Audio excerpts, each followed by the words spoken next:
You found me. Welcome to the Ominously Positive Podcast, the place where somebody knows something. This is a podcast where we are going to discuss very dark subject matter in a positive and upbeat tone. Sometimes we'll be talking about true crime. Sometimes we'll be talking about supernatural things or any other creepy topic that kind of falls into our category here. I am your host. My name is Meriwether, although a lot of people call me MW. You probably should know I'm autistic and I have OCD, severe social anxiety, selective mutism, and it can really impact how I view my world and even my speech. If you notice that I'm looking off to the side, if you're watching me on a YouTube channel or something like that, I'm actually reading my notes. My notes will help me from stuttering, from panicking. I will get anxious making eye contact with a camera, actually. So that's why I'm looking off to the side. That's why I'm kind of cluttering up my face with this microphone and the background here. These are all things we can work on, guys. You might want to give me a little slack. Anyway, I'm letting you know these things because I have been bullied for it. I have been bullied for the way that I talk. I have been bullied for my stutter, for not talking, being very anxious, being unusual, because I guess that's what people do, but I just wanted to put my little disclaimer there so that I'm more comfortable. Maybe one day we can toss that and we won't have to deal with it as much. But for now, it makes me very comfortable, and especially since this is the first episode and you guys are probably going to have to get to know me all over again because I was vlogging a lot on here and then just quit, then I think we need to start over a little bit. Tonight is the pilot episode, and we will discuss some channel updates before we get into the episode.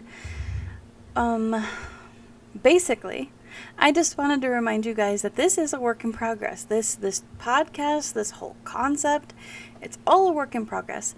So you guys can really have an influence and shape how it looks, how we do things, what we talk about, and that sort of stuff. I am probably going to be sticking to my true crime or creepy content just because that's what I'm passionate about. I like rabbits. I like true crime. True crime especially because I really just want to help people. With the plague, whose name shall not be named, I have decided, were I to keel over, I have everything I want in life.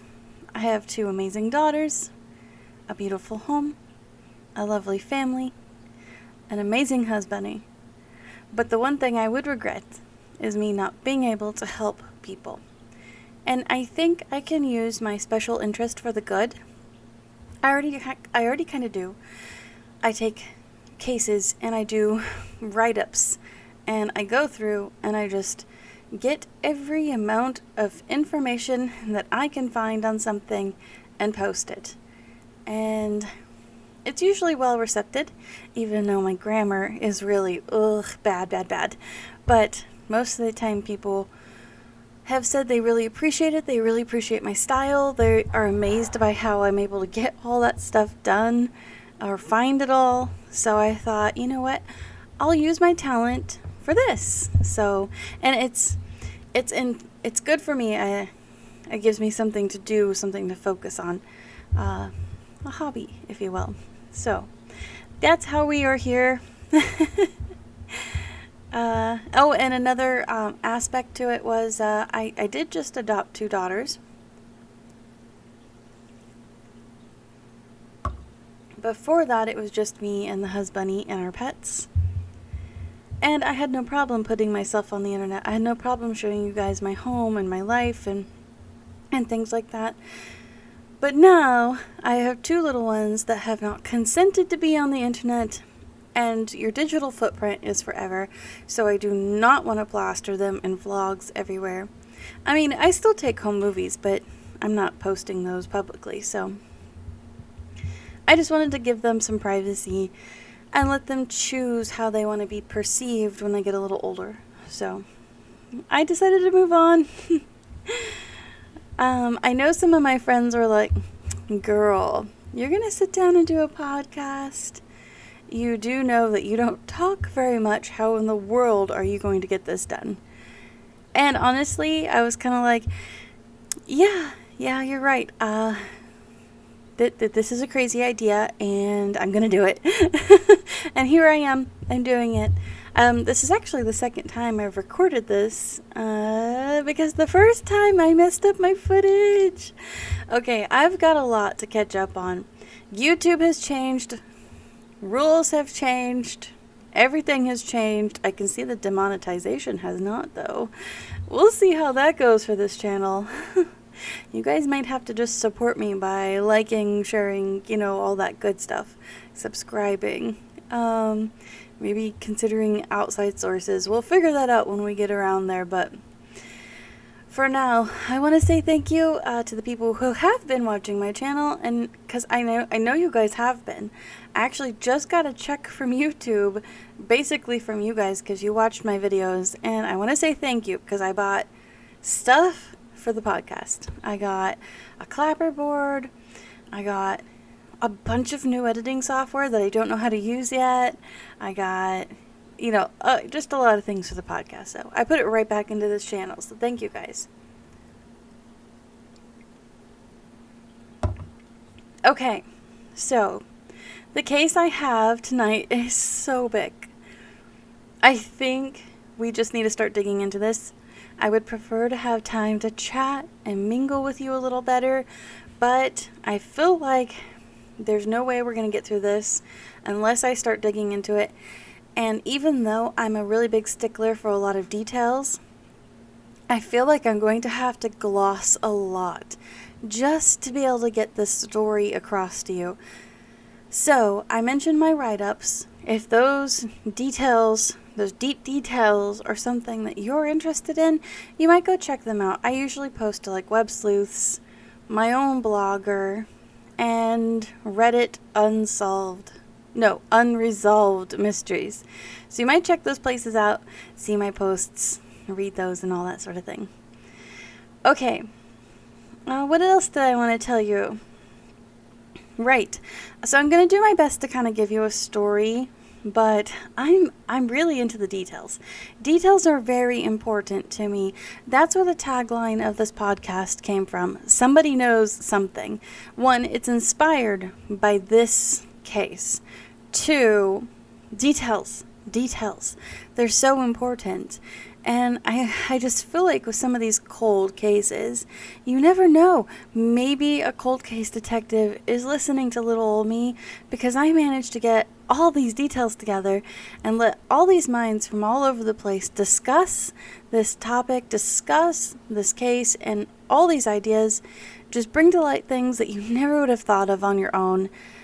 So, yeah, that I forgot what I'm on a tangent. But yeah, that is why I did that tagline, and that's why I want to know how you want your podcast to be brought to you. Do you want these super details now? Do you want me to kind of gloss it for you? Kind of let me know. I'm leaning more towards scooping you up with some heavy details, but we'll see what you like. I'll take it into consideration, guys. Let me know below, okay? Okay, so something else I want to cover. Basic disclaimers. I don't really have a good one written down. I just know that I don't want you sending hate to any people if they're alive. I don't want you doing weird, creepy stuff to anybody involved in any of these cases. I am not writing this or talking about this to defame anybody or hurt anybody. I'm just simply hearing a story and repeating it, basically, is what I'm doing. And yes, my opinions might be involved. I will do my best to make sure you know what's my opinion and what's stuff that was kind of a fact of the story. Either way, basic disclaimer there. Also, I am not here to sensationalize these stories. I am not here to profit off their deaths. Yes, I will attempt to turn on the monetization, but my goal is to support myself and keep doing what I want to do, making these podcasts so I can help, as well as getting their stories back into the main news, back being talked about, back being moved and shaked and people thinking about them. I don't want them to be forgotten. I do not want them to go by the wayside because somebody was like, we're not going to look into this cold case. Nobody cares about it, you know. I don't want that to happen. I want to get these revitalized to the point that people are talking about them and people want them solved. So that's my goal. My goal is not to sensationalize. So I will probably omit details that I think might not be necessary, or something that's just, you really don't need to know it. I mean, that's subjective, so, you know, you might give me a little room there, but like I said, I'm not trying to turn these into circuses or anything terrible like that. I gave you my motives, so we'll just move on with it. And lastly, just a quick note that I put here for myself is I do plan on putting this podcast on other places besides YouTube, so you might be able to find me on Spotify and things like that. I don't know yet. I'm just kind of like ironing things out, so kind of bear with me. Okay, we should be able to go ahead and start digging into this case. I do know my camera usually works in about 20-minute increments, and we're about the 12-minute marker right now. My throat is already tight and sore from talking so much. Wow. Okay, so this story is... What happened to... They're my notes. Okay. This is the story of St. Louis, from St. Louis, the Jane Doe of 1983. She has a lot of names. She is also known as Hope, Little Doe, Little Jane Doe, Precious Hope, Lily, Sweater Girl, and the girl that nobody seems to miss.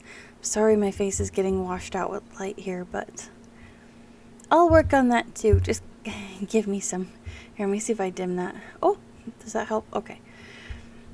We'll work on this stuff. Anyways, she has a lot of names because she's been around a while.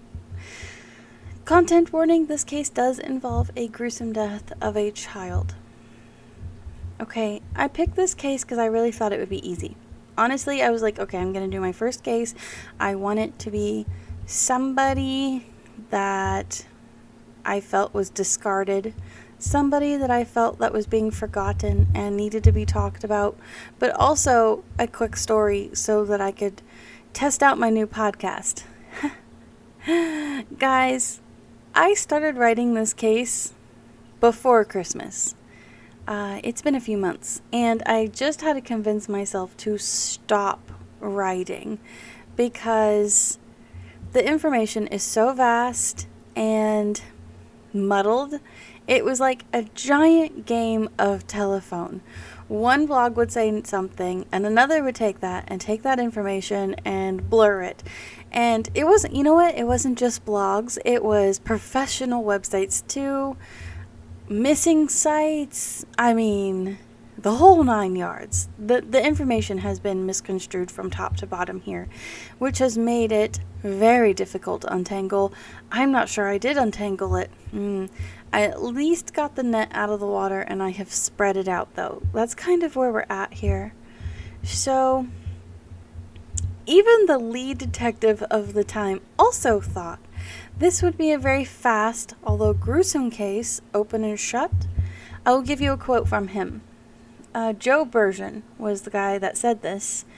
He said, "Back then, I thought this would be an easy case to crack. One of the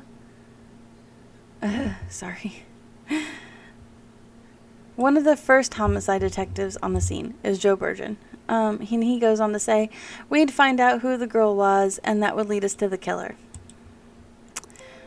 No. It has been over 37 years, and nothing has come forward. The case has gotten weird, information is strewed, but nothing has really come forward. I don't know why my face keeps washing out so badly here. I'm so sorry. I'm trying not to look at myself on the camera because I really hate it and it stresses me out. So I'm going to look away. And let's get back to this story. You have to bear with me through these rough patches, guys. I am way out of practice for cameraing, and I've already done this once, and it was very stressful. Okay. So the story is actually very short, so I'm going to go ahead and just tell you. The story starts out on a very cold day in February. It was the 28th of 1983, St. Louis, Missouri. Two people, often described as looters, enter an abandoned Victorian home. At this point in history, it was renovated into an apartment. So it was a abandoned apartment, basically. It's 5635 Clemens Avenue in the city's West End, Cabane neighborhood, and it's about 3:30 p.m. Then, straight from the pages of A Penny Dreadful, one of the men uses his lighter and lights up a cigarette, and he illuminates the headless body of Little Doe, who was there, lying in the dark, in the cold, on the ground. They called the police, obviously, and the police arrived very quickly, and they assume that she is actually a prostitute that was discarded there. But when they turn her over, they realize she is not developed and she is only a child. So, Leroy Adkins, he is the first black commander of the homicide division, was very adamant to try to solve this case. A lot of people were very adamant to try to solve this case, but Leroy was in particular because he very much wanted to just show the black community that the police did care for them like they did the white community, because that was an issue at the time. The black community was very distrustful of the police department, who had been predominantly white previously, and obviously, and that statement comes from a newspaper, I think, so obviously there is some sort of history there that you and I aren't privy to. I have talked to some locals. There isn't too much to garner here. I'm coming up on my breaker mark here really soon, so I'm just giving you a heads up. That way you're not too surprised when I stop talking really quickly. So, Leroy Adkins worked on this case. He is currently still alive. He had been promoted since then, and now he is retired. But, to this day, this case remains unsolved. Now, I'm going to kind of gloss over the location and the history because you guys probably don't really want to know it. If you do, you've got my writings. Basically, I did back up the historical weather show that it was cold that day. I went through and tried to look up the history of the building because there was some very wild theories that I thought might be important if we knew some details about the building. And I also looked up kind of what was going on in history during that time, just because 30-something years ago is very far away for some of us, and it just is a different time. So I'm going to kind of cover that real quick.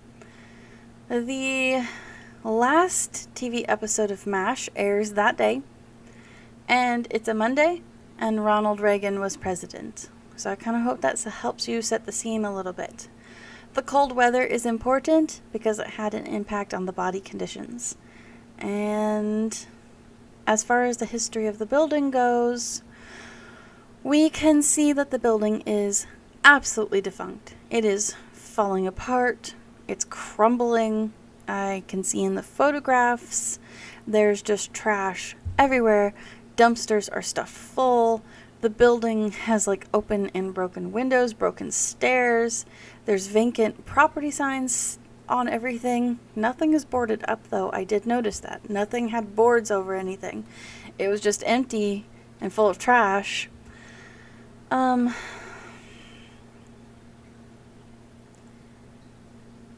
You can see a lot of parked cars around the area, and the location of this building is important because it is not on a main loop. It's not on a well-traveled highway zone. It is tucked out of the way so that only a local might have known about the place. The area at the time was predominantly black. You probably would be noticed if a white person were to be in the neighborhood. So that's something to keep in mind.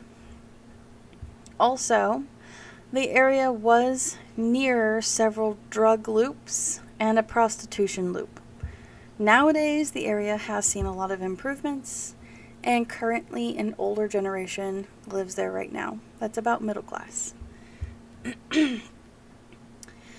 Historically, I could find very little.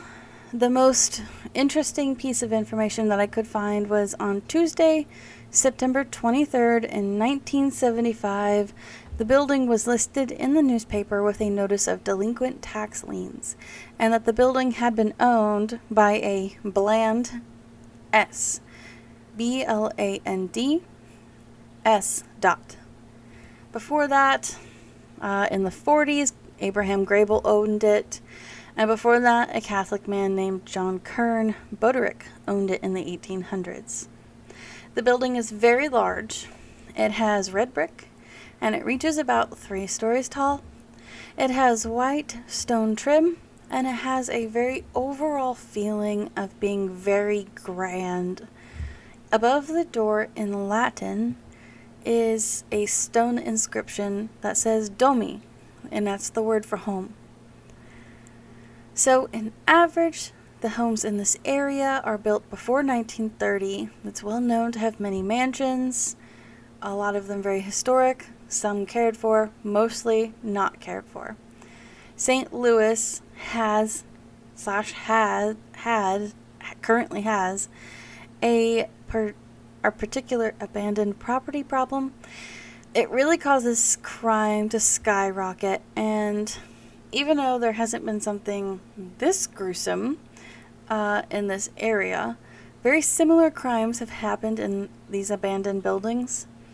And it was pretty common to find raped and tied up women in there, dog fights, homeless activities, other crimes like that. And it was pretty well known that this particular area was used as a dumping ground. Whether that meant just trash or bodies, I'm not really sure. I'm just repeating what I read. So,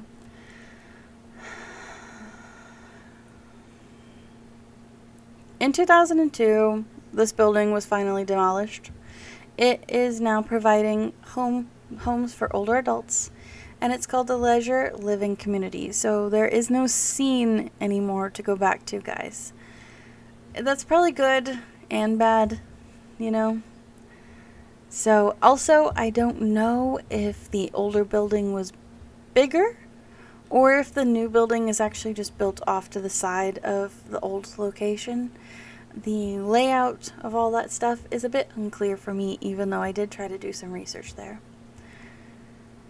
Okay, so they searched the area and they did a good job here. They canvassed very far out. They searched at least 16 square block radius around the crime scene. They were reported to have looked in sewers, trash cans, roofs. They were searching for Little Doe's head. But no clues were able to be found. The body was found in the basement furnace room, actually. There is a lack of blood at the scene, so the detectives think that she was placed there and not killed there. There are reports that there is a smear of blood on the stairs. And I do have a quote from Bergen again. He says, "You could see where there were trails of blood on the stone where she was brought in there," said Bergen, where he had concluded that she was basically carried down in there. They also, I think I touched base on this, but they also thought that this was definitely a local because who else would have known about this area? Also reporting, the basement was so cold, the police themselves said, quote, "It was too cold for even rats." And it was said that the body had been very well preserved. They do sometimes say that she was frozen through. I don't know if that's true or not. So take that part with a grain of salt. The photographs I can see, they show a very dark room with a stone-like stairs and stone brick walls. The floor is littered. It has a few bottles around on the ground, and I can see one bleach bottle. It is possible that Little Doe was found underneath the trash. So, looking from older videos, it could be that the basement might have been accessible from the outside.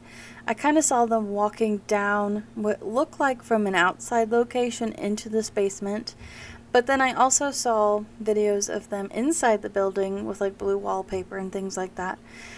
So I don't really know. That's a little unclear to me if you could just go be outside and in the basement or if you had to go through the house. Maybe it was both. Okay, so we're going to break off this segment real quick, and I'm going to take a small break, and when we come back, we're going to discuss their investigation and their investigation methods. Welcome back. Okay, we're about ready to dig right in because I don't have any time to waste on this case. We're going to talk about the investigation and some of the things that they had done for this case. So, within hours of her discovery, the police started making an immediate social media blitz for the time. They sent out telegraph messages, teletypes, not telegraphs, I'm sorry, teletype messages. They sent them throughout Missouri and Illinois, but no results came in. Then they started taking those nationwides, also with no results. They did eventually, months later, had to stop these teletypes because they were quite costly, so they weren't able to keep doing that. Leroy Adkins, starts taking to the community and he directly pleads with them. He starts going to community meetings and he makes very grand speeches, just basically trying to rile up the people in hopes that they will help him. He pleads with the black community to cooperate. He pleads with anybody to cooperate, quite honestly. He writes personal messages to all the black magazines, black newspapers, and things like that in hopes that somebody somewhere would come forward and just know who she was. So I will give you a quote from one of his meetings. I want you to hear the power and the desperation on how much he really wanted to solve this case. I'm really hammering this home because there are some people that say the police didn't want this solved. And I disagree. I think that for the most part, they did want this solved.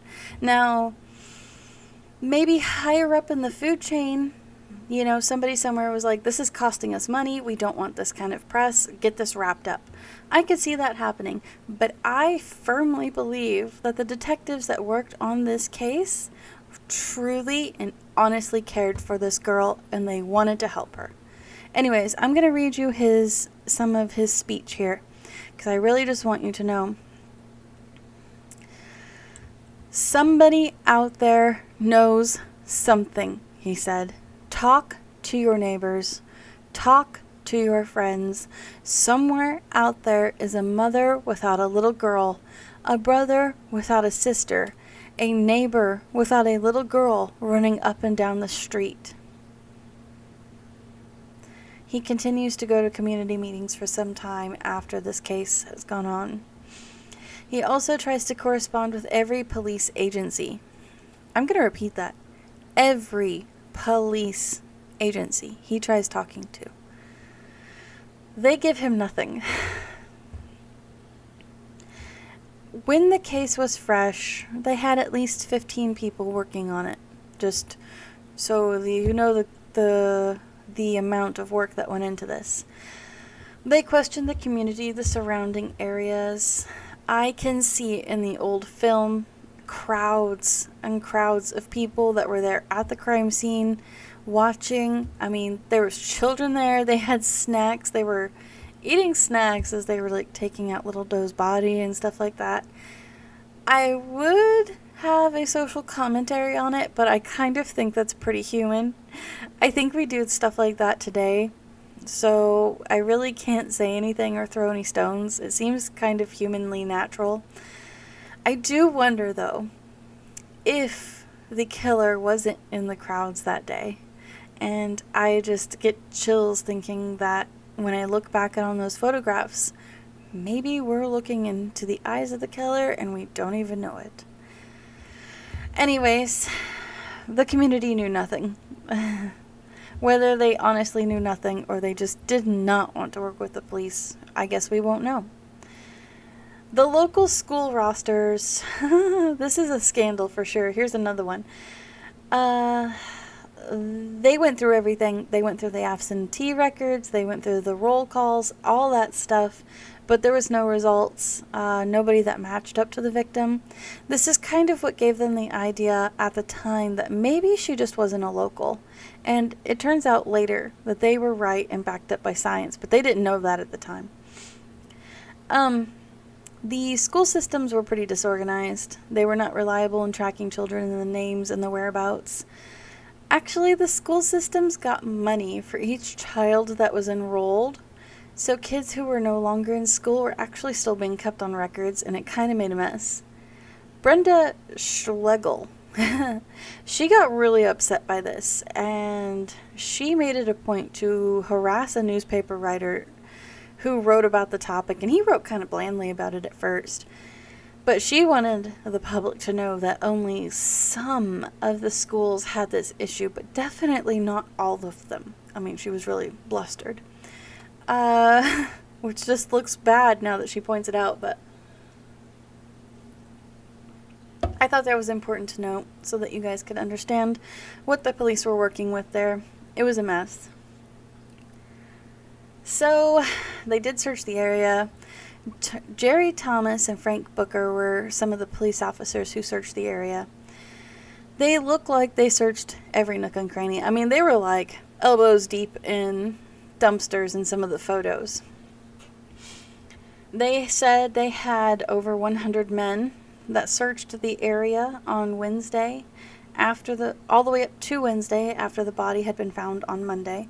So they put a lot of manpower into finding anything. The case does gain some national attention, not as much as I feel like it should have, personally. And this is why I say it's so obvious the detectives work so hard. They did everything they could to get her into the news. It was pretty obvious. They worked hard to try to get her story out there. So I hope that inspires us to keep doing the same. They even actually put the word out in prisons in hoping somebody in the inside would have heard something nefarious, but nothing came up. Groups, a bunch of groups got together. Some of the names for these groups are pretty great. I'm going to read them to you. This one held a protest because they wanted the buildings to be boarded up, the vacant buildings, you know. And it was by the Association of Community Organizations for Reform Now, otherwise known as ACORN. And they held a protest. About 40 people showed up. And then Skinker Page Union Delmar, otherwise known as SPUD, discussed the vacant building issues. And it was a very important topic because she was found in a building that had not been boarded up, and they were convinced that if the building had just been boarded up, this tragedy could have at least been avoided. She prompts community action because now they're offering fingerprinting services to young children in the area. And the organizer of that has a quote here, and it says, "The kids talk about everybody, and everybody is the kid. I'm so sorry I butchered this. The kids talk about it, and everybody's anxious for it to be solved. So kids were chattering about this. Obviously, it would be somebody from like their age group, so that would be like fascinating and horrifying, I think, if I was in their age group. So Joe Burgin seeks the help from the FBI. He had them search a national database for unsolved killings, which was very unique for the time, and this was about 1986. But unfortunately, or fortunately, Little Doe's case is unique.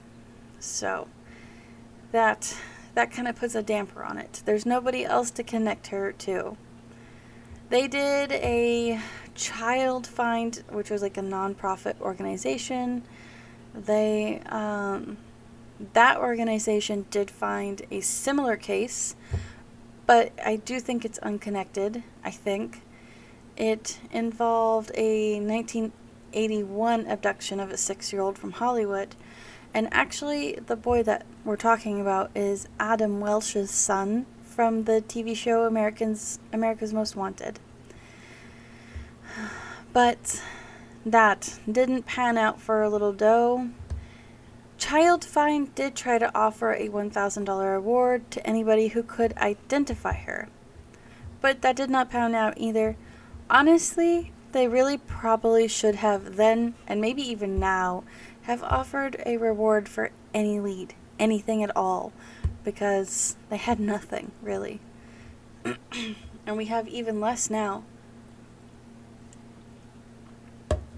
So after all this, the case winds down, and Little Doe lays in the cold room for about 10 months, and she lays there unclaimed. So, we're going to touch briefly on how the unsolved part and the use of psychics. So, it gets weird. Let's buckle up. It gets weirder, if that's possible. So, let me see. Leroy Adkins says that Little Doe's case gave him nightmares nearly 30 years after it had happened. So this was something he worked on. He's retired, and he still kind of works on this case as far as I know. He says, quote, "Besides finding out who she was, the other thing that really bothered me was, did we do everything we could in our investigation? Did we miss something?" You know, Adkins kept a chart on his wall, and he kept a detailed list of index cards of people he had talked to, and notes about Little Doe. I wish, he's probably not watching this, but if he is, Leroy Adkins, you did everything. I can see that. I can see that through the lens of all these newspapers, of all these articles. Leroy Adkins did absolutely everything in his power to work on this case, even after it wasn't his job anymore. And not only Leroy, but a lot of the other lead detectives too did as well. Now, they just keep following up on wisps of leads from here on out. Stabs in the dark. They would call families of missing children, anybody that remotely resembled Little Doe, just so they could rule them out. So far, they had at least 11 families that gave DNA that they could rule out.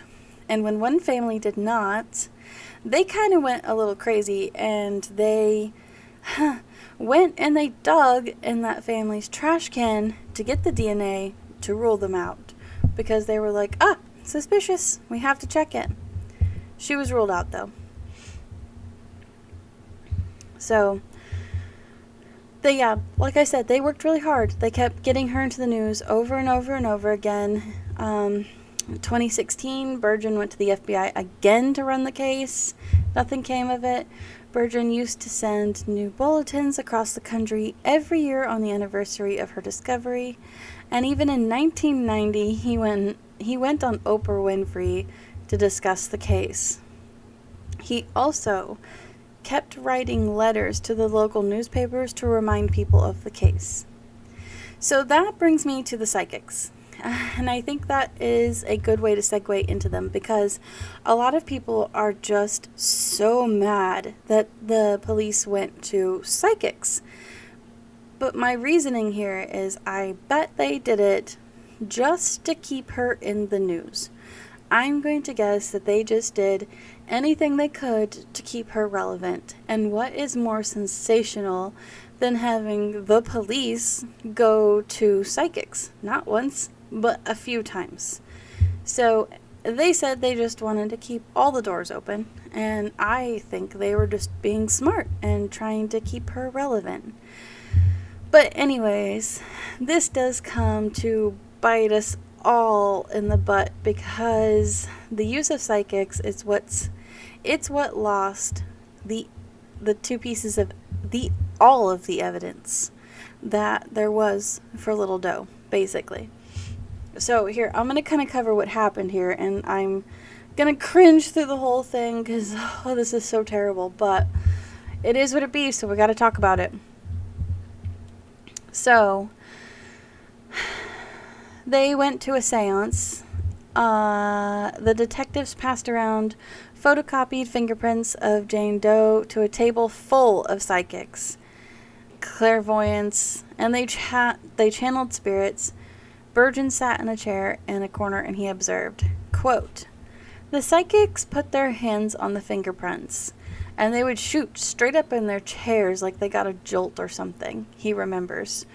"At the end of the meeting, they told me to call the Coast Guard. The head is on a boat in the Gulf of Mexico." So that is one separate psychic visiting that they went to. Then they also agreed to appear on the TV show Sightings around 1994, I'm sorry. And this was Burgeon and Atkins that decided to appear on the TV show Sightings. It was a nationally syndicated television show. Actually, I think I remember watching this as a kid. But yeah, they connected by phone. The homicide detectives were in St. Louis with notepads at the ready, while a psychic in Florida entered the mind of Jane Doe.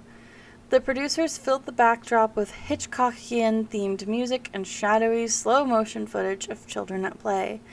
The product was vague enough to seem eerily real, but it only harmed everything. Because prior to the show's tapings, the detectives mailed the psychic the bloodied sweater and the nylon rope that had tied Jane Doe's hands and the sweater she was wearing. And they never got them back because the evidence was lost in the mail. The TV show was supposed to have mailed it back, but I guess they did it improperly and the items are gone.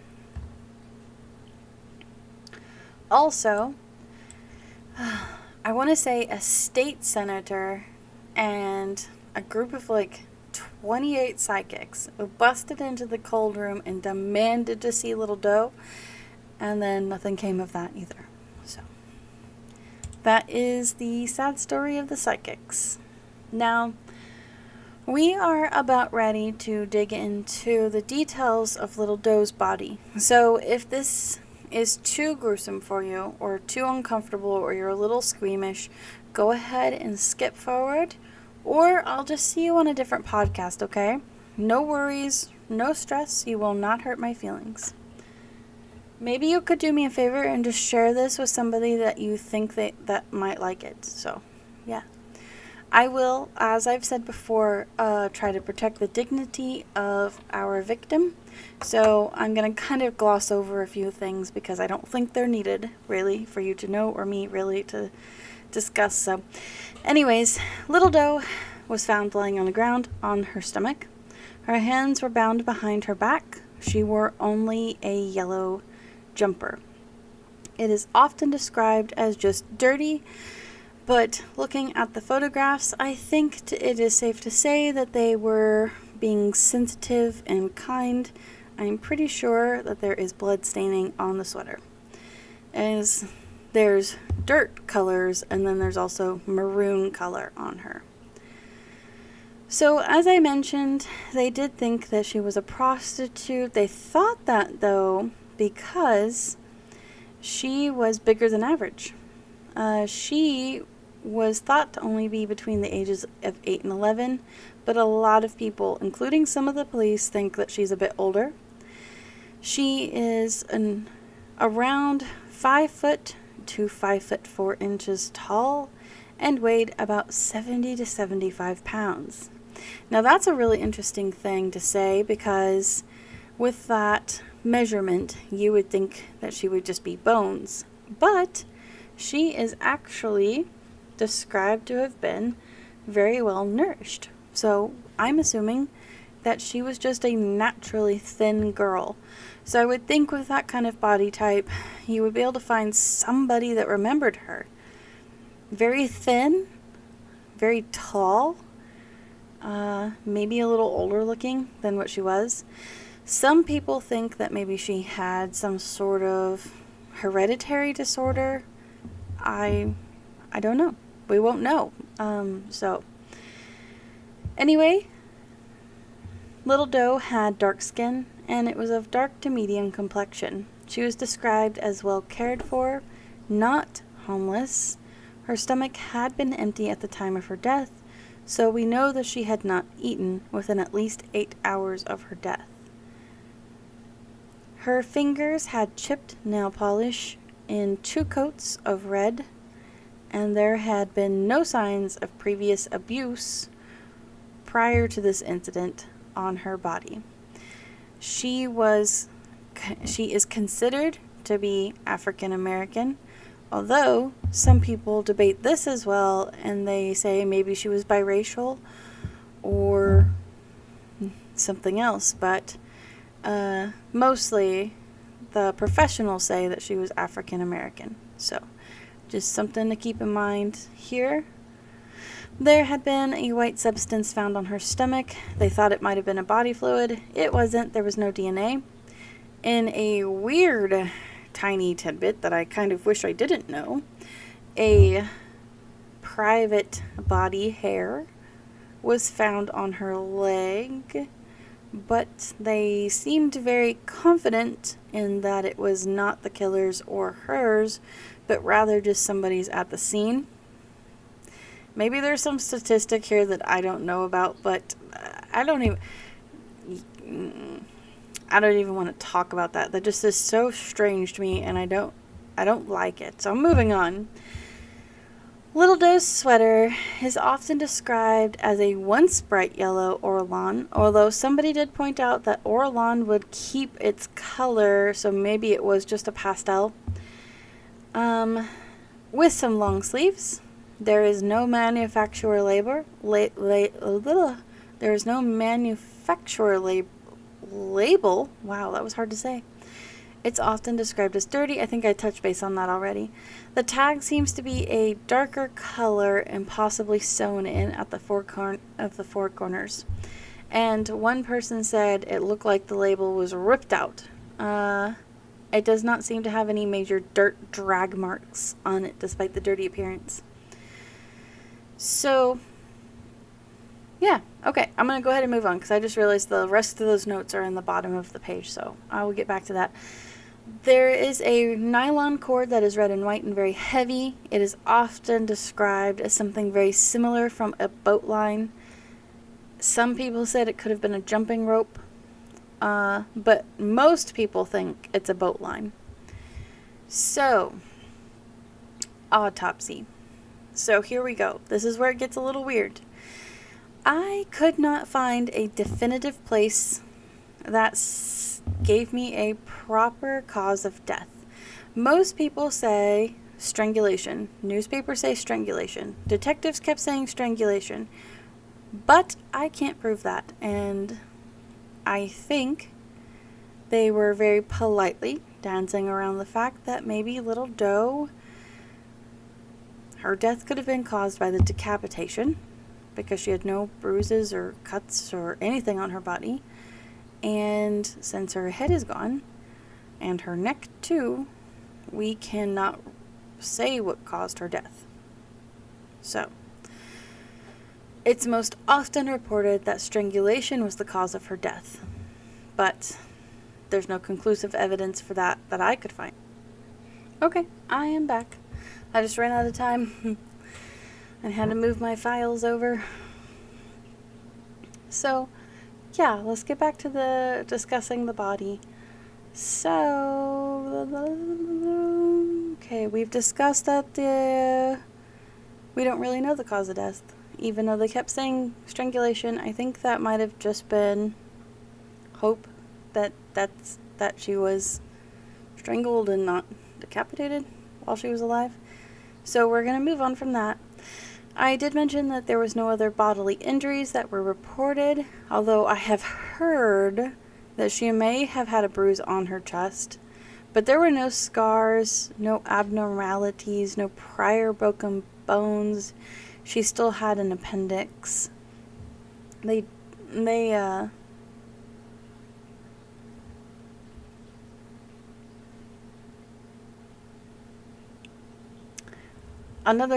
Sorry, I got distracted.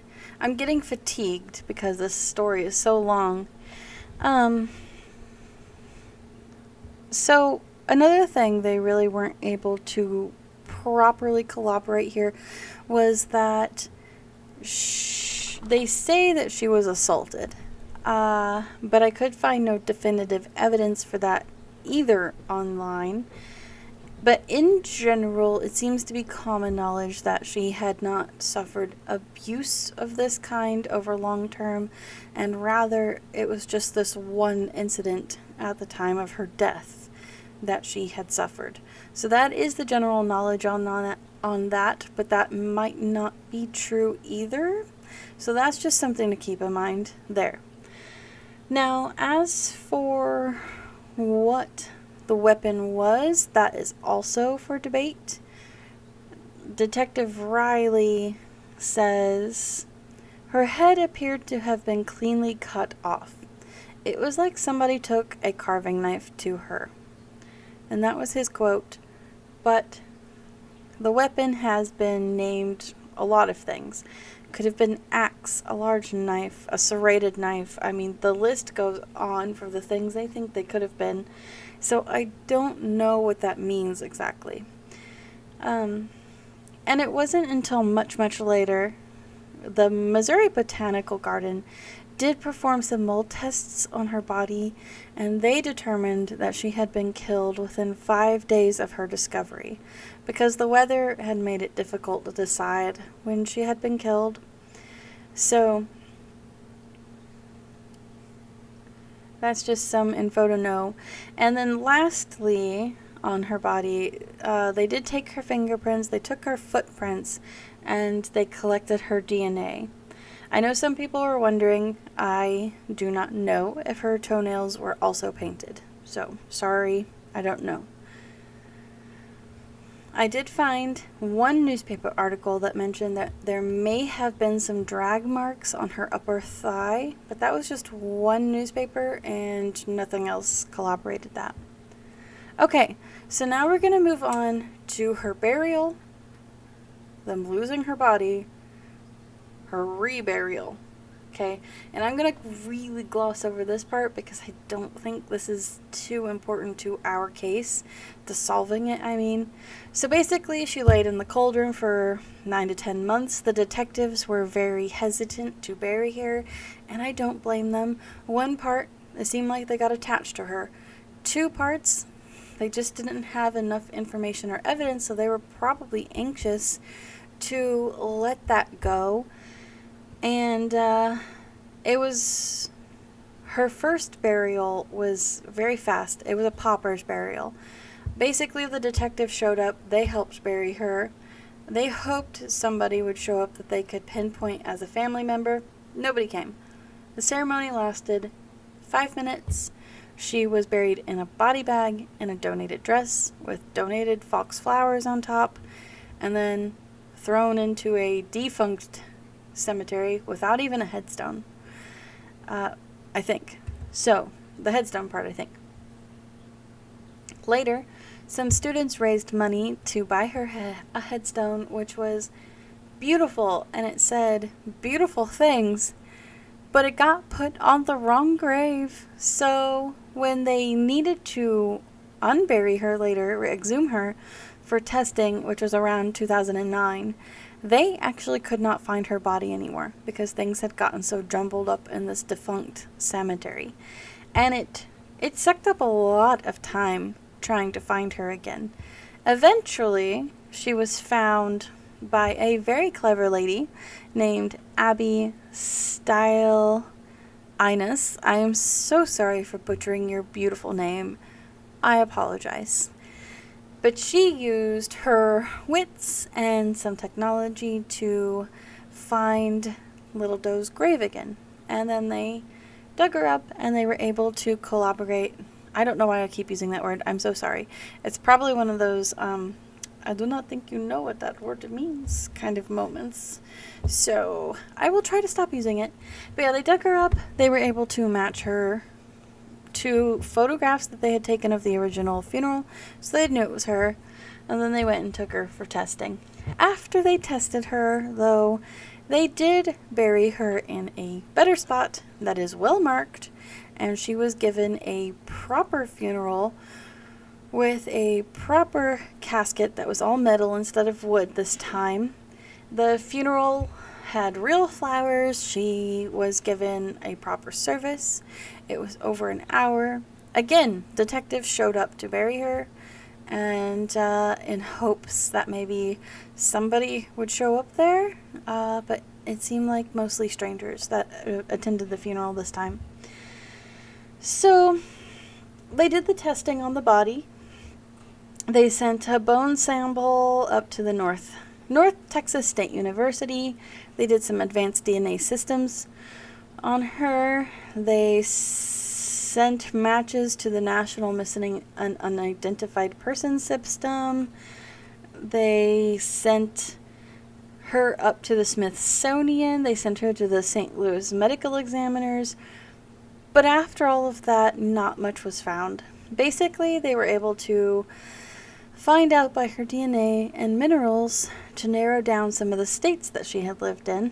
And it seemed like she had lived all of her life in one of the 10 southeastern states: Florida, Georgia, Alabama, Mississippi, Louisiana, Arkansas, Texas, Tennessee, and the Carolinas. This list is sometimes extensive or shorter depending on the article. So that's another game of telephone right there. So from here on out, our story is going to pick up some speed, guys, because we're starting to get to the part of the story where things just get a little bit more fragmented. I have run out of solid news articles. From here on out, it becomes more and more speculative. So we're going to discuss, were there any suspects in this case? And no, there wasn't. There were a few suspicions, because I had nothing else, but that was it. The detectives believed the killer was probably a family member, and because nobody reported her missing and she had no identity, they had nothing. So, some of the police officers and the public came up with the idea that maybe Vernon Brown, the serial killer, might have done it, and if you look at his profile and MO, it really matches up. I'm not going to go into it. It's pretty awful. But he was questioned by Tom Carroll, who had taken over this case, by the way. And basically, he never confessed. Tom Carroll and Jeff Stone, wait, I'm off on a different thing. But yeah, he never confessed. So they thought that he might have been involved in at least 20 murders. But he didn't want to say anything. His last words, Vernon Brown's words, are kind of creepy. I thought I would tell you. He said, quote, "You'll see me again. To all my friends, don't think of me as being gone, but there with you. And to Jazz, who has my heart and love. Peace, love, Vernon Brown." Ew. Anyway, so another person I thought it might have done it, Tommy Lynn Sells. Sorry, I got his name wrong. Tommy Lynn Sells. But the interview was inconclusive, and quote, Tom Carroll said, He'll claim anything. Whatever case you put in front of him, he'll say, it could have been me. So, we'll move on to exclusions, because that was another way to try to help get this case solved. But there's not that many here either. And I'm going to kind of gloss over this because this is going to be a lot of names that I don't think you just want me listing out. But here's some highlights. They looked into a girl that was kidnapped from Chicago. They thought she had matched up, but she didn't, so they moved on. There was the decapitation of Erica Green in Kansas City, Missouri. That seemed really plausible to be connected, but that was actually just a family affair and there was no connection to Little Doe. There was, months after the case, somebody reported a man who had a machete and a child's skull, but when they investigated that, it was a prop machete, and the skull came from a high school class. Then there was this crazy person. I'm sorry for the use of crazy. I will work on that. It's one of those like really old leftover things from like my childhood. So, not the best wording. I will work on it. Anyway, there is this person who self-describes as a skull freak who kept a lot of skulls in a shed, and when a cop asked him what the heck he was doing, he had a skull that he said he got in a souvenir shop, and it was a young Indian woman who had been killed by a tomahawk. So obviously that was confiscated. They did research on it. The skull was actually old, so interesting. And then here's a buckle up. Buckle up. This one, oh my goodness. This is another part of the story where I shall cringe through the whole thing.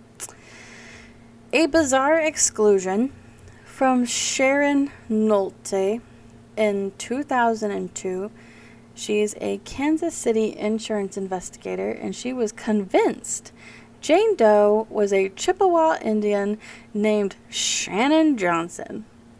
Nolte claimed to have even met the killer. She went out of her way to privately collect DNA and have it tested, but everything came up negative. And despite that, she maintains that she is correct. Quote, I don't give a rat's ass about the police department. I think they stink, she says. I told them who she was and who killed her, and they never did anything with it. I had a bag full of the killer's pubic hair. Do you know how difficult it is to collect a bag full of pubic hair? I think that quote sums up everything for you. Either way, the police were actually nice to her. They told her they were sympathetic. They looked into it. Nothing corroborated. Oh, I did it again. And they were like, bye. And then there were some anonymous letters that were written to the police claiming to know things, but nothing came of them. Here's my idea. Samuel Ivory, he was a prolific serial killer that actually just recently died, but he had been sentenced to death for actually beheading a woman, and had been suspected in beheading another one in the east of St. Louis. And he basically said he killed so many people, sometimes he couldn't even remember them all. There's some drawings that he had done of some of his victims, and there's some interviews, but for the most part, I don't think he's ever mentioned anybody like Little Doe, but that does not rule her out. Unfortunately, or fortunately, he is dead now, so we can't just ask anymore. Other loose notes, the two looters don't have any familial relationship to Little Doe. They did test that. And then from here on out, I have a whole list of reputable rule-outs from the NamUs website, which I'm not going to put all here because that's just too many. Let's go into the loose notes. These get kind of interesting. So somebody pointed out, Billy from Web Sleuth said, hey, she might have been murdered on Thursday because that was a 3-day weekend that week. So that's kind of interesting. Not My Kids pointed out that she was murdered during the Feast of St. Agnes. For some of the people that thought maybe this was a ritual type thing. I don't think so, but you never know. Some people say it's worth looking for a mother who may have gone missing or murdered around the same time Little Doe was found, and then ruling them out by family relation. Some people wonder if they have done familial DNA searches. I believe they sort of have, but not like what we're thinking, I think. I think we're all thinking like an ancestry database, like, ancestryme.com-esque, and I don't think that's been done yet.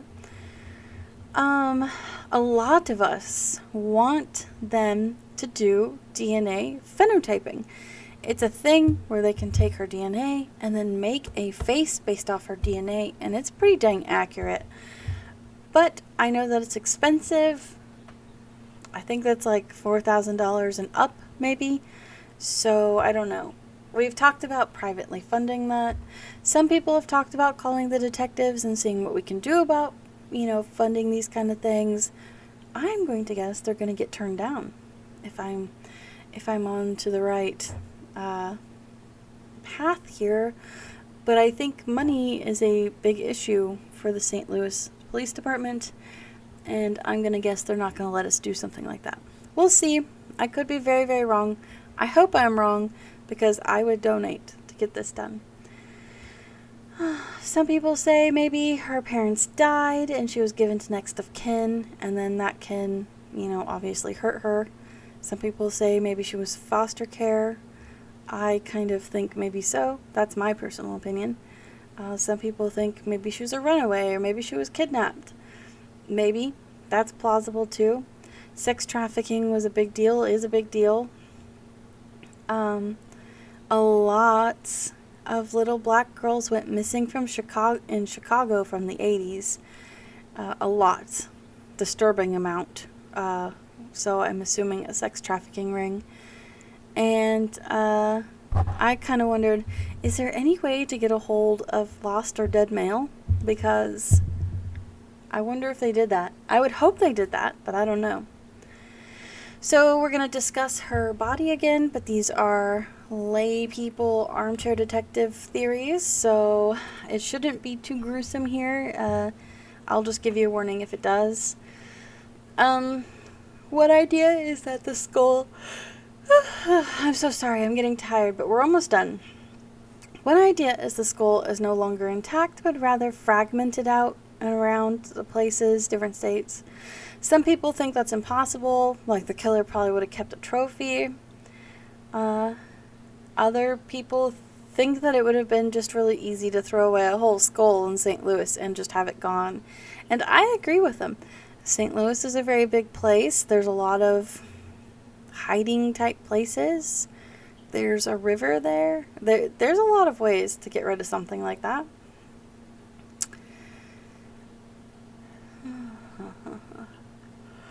We don't know if there was bruising around her wrists. We don't know about hesitation marks or impressions of wounds. We don't know if any of that's been done. We don't know if the bones were severed between joints. But we do know the decapitation was unusual in being that it was at the shoulders and not just across the neck. So let me show you real quick. If you're watching, you see my neck. Here would just be right across. I mean, if you were going to chop my head off, you would probably just go here. But Little Doe's was supposedly cut down here at the shoulder. So I don't know what the significance of that is, and a lot of people can't really comprehend that either.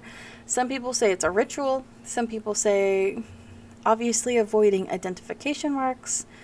I'm wondering, is that a habit from an old job? I don't know. So other people want to talk about her nail polish. Personally, I don't think there's very much of significance there, but I could be wrong. Some people are disturbed that she was wearing bright red nail polish. Some people are like, kids just, kids being kids.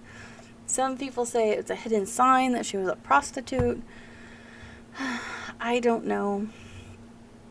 She was wearing 2 coats of red nail polish. Some websites say purple, but you can just see the crime scene photograph yourself. That there's no purple there.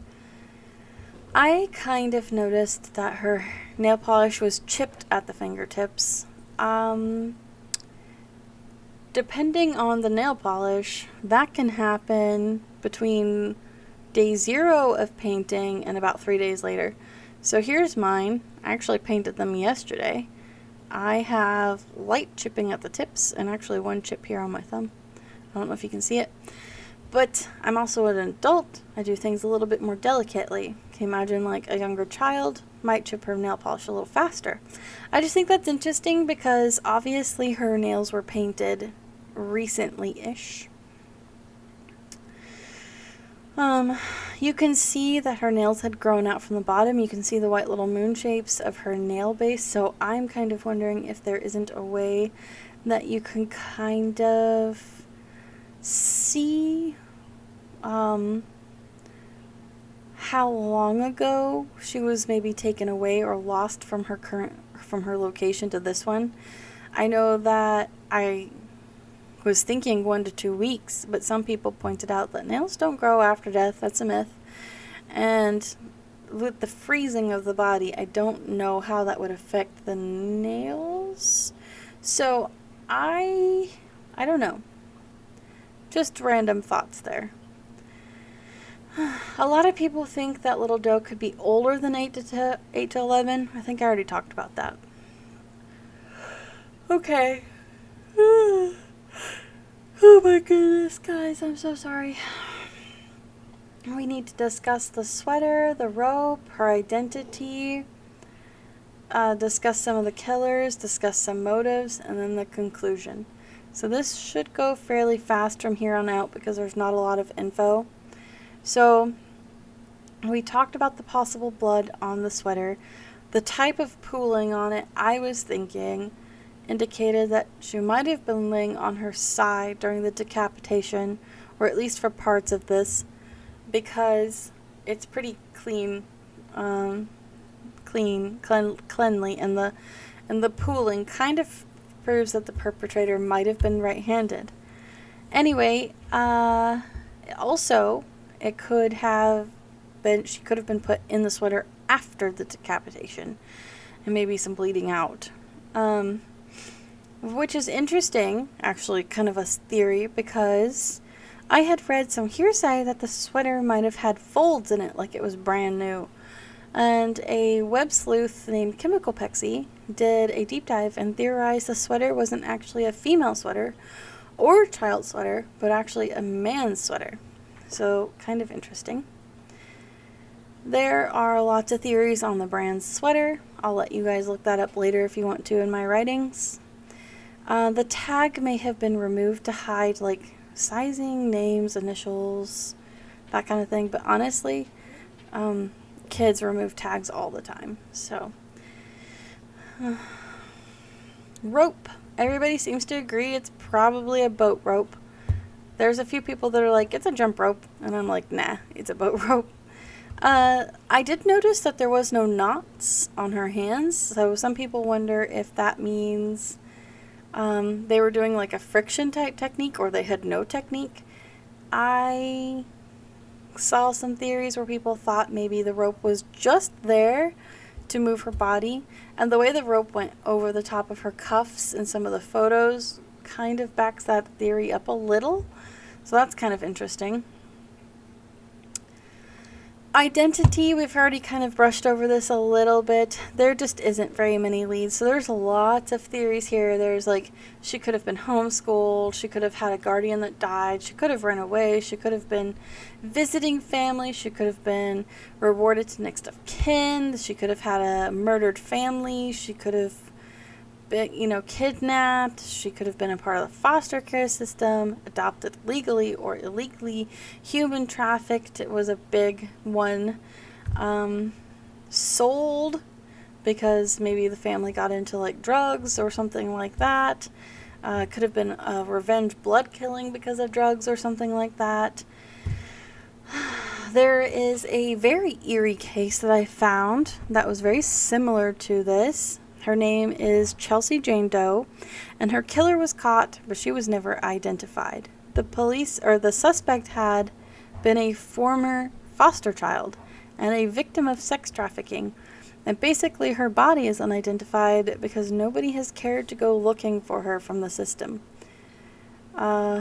I know that's probably going to offend people. There are good people in the foster care system, don't get me wrong. But there's some flaws there still, even with some of the changes recently. So it's very possible she could have been in the foster care system and then trafficked or something like that. I left out theories that she was a foreigner because the isotopes proved that she was an American.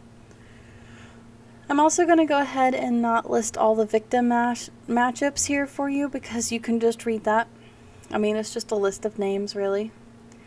I did find a weird one with a possible skull on a shrimp boat in Florida near the Gulf of Mexico. But the skull was said to have belonged to an adult, so that is weird, but I don't think it's a match. And then I went through and I found some girls that went missing after Little Doe had been found, but I included them just because I thought, what if the family waited a while and then reported her? So if you think that's an interesting theory, I've got four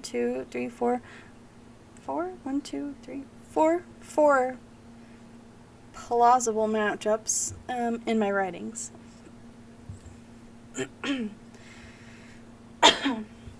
Sorry, can you tell that I'm getting really tired? So, killers, there's not a lot of talk about that either. So there's some notes here I've got, like the killer might not have had access to a car, or at least constant access to a car, because nobody said they saw a car on that day. Maybe he had to get help. Maybe it was a collaborative, effort to move the girl there. Possible killer ideas: BTK, Otis Toole, Curtis Thomas, Douglas Daniel Clark, Alton Coleman, Michael J. Delavan, Michael Coote, Murray Travis, the Belzine, Jack the Ripper, and Michael Foote are all on that list. I added Samuel Little myself, so there you go. And I also added Henry Lee Lucas to that list. And then somebody on Web Sleuths did a really good job of making murder charts of solved murders and people that might have matched up to this girl, either her mother or Little Doe. So if you want to see the chart, you can look it up in my writings too. Motives? Oh, this gets weird too. The motive section's sparse. Earlier, most people have just been assuming it's a sexual thing, but we don't know for sure if she was sexually assaulted. So we don't know if that's a motive. Other motive ideas was that she was a close friend or family member and it was just a crime of access. There's ritual magic such as voodoo, which I really I don't like that theory at all. That makes no sense to me. Revenge killings, sold to pay off debts, or just gang activities. There's the corrupt police department idea. Law enforcement had been trying for years to get the city to board up these buildings, and so some people thought maybe the police did it themselves to make something so horrendous that shed light on the situation and forced the city to demo those buildings because it was sucking up so much resources. Some ideas were that other people were upset that the department was integrating black people into positions of power, and so maybe it was staged to make those people fail on purpose. And then very lastly, perhaps Little Doe had just been in the wrong place at the wrong time and saw something she was not supposed to and then was killed. So, whew. We are pretty much done. I'm going to go through the conclusion here. I do have a teeny bit of good news for you guys. The good news is that a fresh new cold case unit has started work up in 2020. And they are going to look into Little Doe's case. Lieutenant Scott Bushan, sorry, I probably butchered that name, has an entire room dedicated to just Little Doe, and they are dedicated to try to solving her case. So hopefully they will get onto that. I hope they start looking into the DNA stuff, personally. I think that would be our best bet. They are still kind of on the hopefully somebody will come forward, and I'm just like, ugh, you need to get them a picture or something, because we've been waiting 30-something years for somebody to come forward. Do something different. So in the meantime, we're going to try to move and shake this case as armchair sleuths. If you have any theories or ideas you want to throw into the comment section, let me know. I am so sorry for losing my steam on this case. It is a big one. It was a big one, and I just get fatigued easily sometimes, especially with talking. But I love you guys. Thank you for sticking it out. Remember, it's a work in progress. We'll keep working on making this smoother and getting things done a little better. So thank you for tuning in to my very first case. I probably bit off way more than I could chew here. I will try to do a smaller case next time, guys. I hope to talk to you soon. Mary, out.